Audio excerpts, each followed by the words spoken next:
Social sharing is a very common thing. You get a link and you post it on Facebook or Instagram or wherever. And it's important that you also set up your site and your pages so that they can have the maximum impact when they are displayed or shared on a social platform like Facebook, especially Facebook.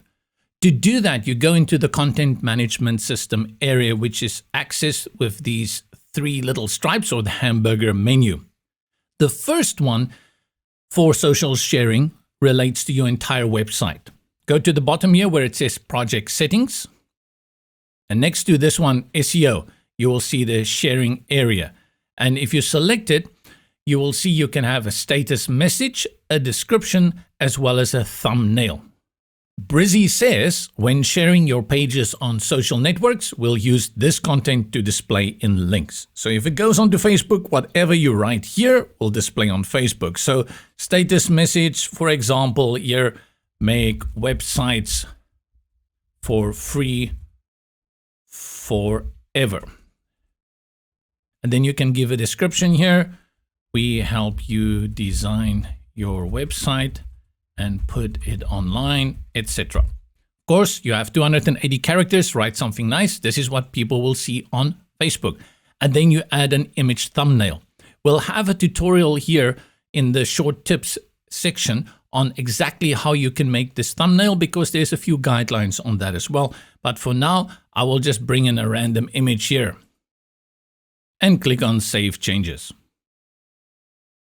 This, however, is not the only place where you should care about sharing. You also have this control over each and every page.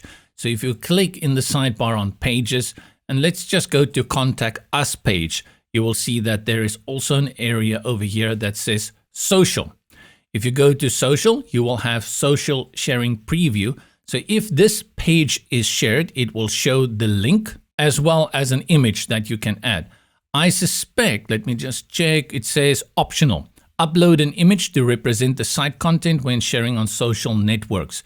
This shouldn't be site, it should be page content. If you upload an image here, it will overwrite the image that we uploaded for the entire site. If you do not upload an image here, it will use the site image, which is that Pikachu that we have uploaded earlier. If you want a little bit more information here, let's go to SEO and you can random title, some text goes here, and you can see it updates over there. This is your search result. Of course, this is terrible. That's not what you want to do. And if you go back to social now, you will see that that information from the SEO part, the random title, as well as the text, will be drawn into this social sharing preview.